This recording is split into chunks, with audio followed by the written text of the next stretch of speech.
Hi, I'm Kyle, and welcome back to Bedtime Verses with Kyle. Just a little poetry to help you get ready for bed. Tonight we have William Shakespeare, and we're going to have him for a while, which is wonderful. This is called Courser and Jennet, and actually Shakespeare's dates were 1564 to 1616. So Courser and Jennet, here we go.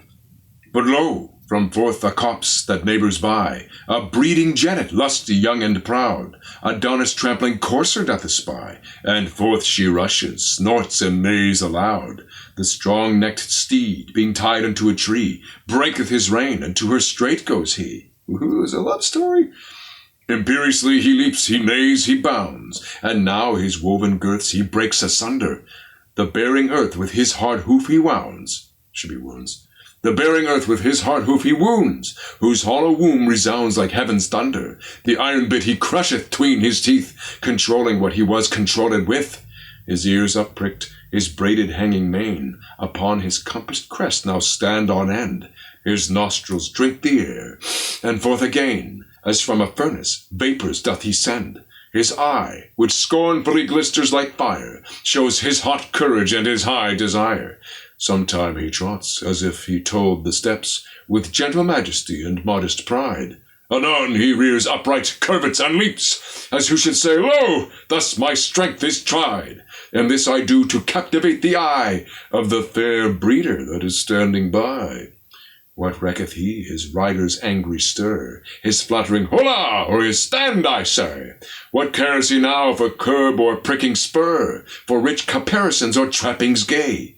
He sees his love, and nothing else he sees, for nothing else with his proud sight agrees. Look, when a painter would surpass the life in limning out a well-proportioned steed, his art with nature's workmanship at strife, as if the dead the living should exceed, so did this horse excel a common one, in shape, in courage, colour, pace, and bone. Round-hoofed, short-jointed, fetlock, shag, and long, broad breast, full eye, small head, and nostril wide, high crest, short ears, straight legs, and passing strong, thin mane, thick tail, broad buttock, tender hide. Look, what a horse should have he did not lack, save a proud rider on so proud a back. Sometimes he scuds far off, and there he stares. Anon he starts at stirring of a feather. To bid the wind a base he now prepares, and whether he run or fly they know not whether. For through his mane and tail the high wind sings, fanning the hairs, who wave like feathered wings. He looks upon his love, and neighs unto her. She answers him, as if she knew his mind, being proud, as females are, to see him woo her. She puts on outward strangeness, seems unkind, spurns at his love, and scorns the heat he feels, beating his kind embracements with her heels. Then, like a melancholy malcontent, he veils his tail that, like a falling plume, cool shadow to his melting buttock lent. He stamps and bites the poor flies in his fume.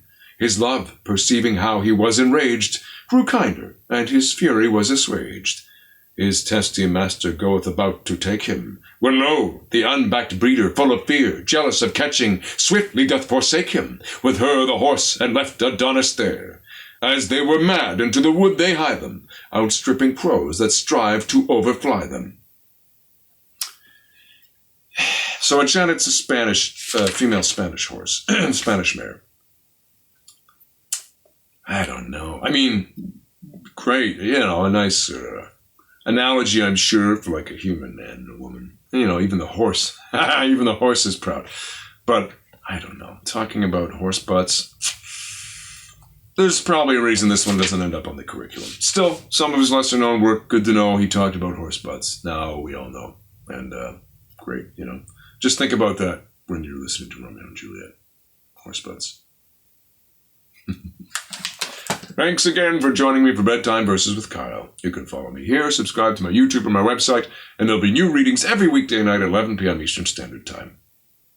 Good night. Sleep tight.